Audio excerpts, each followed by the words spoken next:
All right, here we have another AP free response problem that is calculator enabled. So this time we have a graph of f and then the line y equals 4. And the first problem says we want to find the volume of the solid generated when r is rotated around the line y equals -2. So to start here, I'm going to show you if I put in a line down here at y equals -2. That's a really big fat line, but bear with me on that. What you're going to end up having is a big R, which is this distance right here, and then a little r, which is this distance right here. So we need big R squared minus little r squared.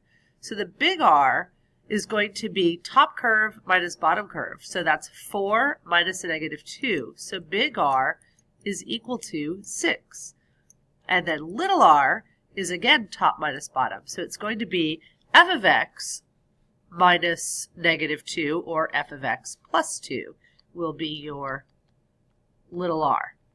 So your setup for this problem is going to be pi times the integral of big R squared, so 36, minus little r squared, and that's x to the 4th minus 2.3x cubed plus 4 plus 2, let's see, plus 4 plus 2, let me rewrite that better. So that's f plus 2 all squared dx. So that is big R squared minus little r squared. And my limits of integration start here at 0 and go to something.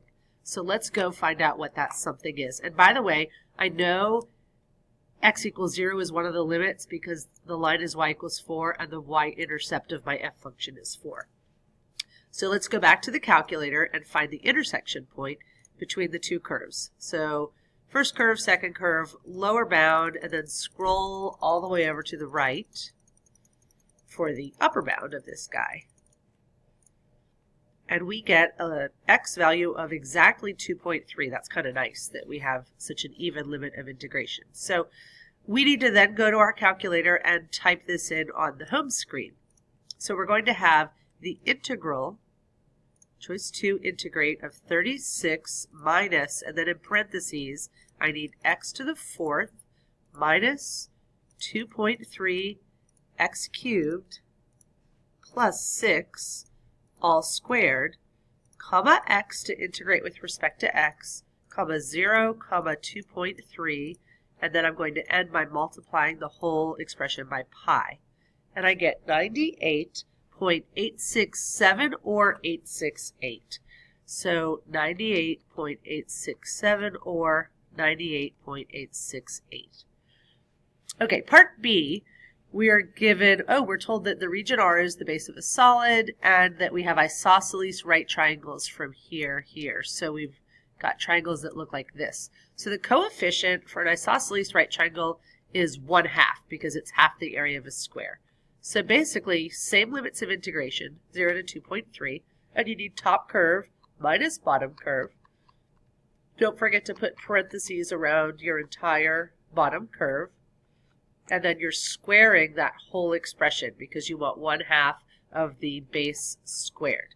So once again, we go to our calculator and we're going to integrate the expression 4 minus, you know what? I'm going to put in another parenthesis because I have to square my whole expression. So start by opening a paren, then I have 4 minus, open another paren, x to the 4th minus 2.3 x cubed plus 4, close paren, close another paren, and then square. So you're squaring the difference between those functions. Comma x, comma 0, comma 2.3, end close parentheses, and then end by multiplying by 0.5, which is 1/2. And I get 3.573 or 3.574.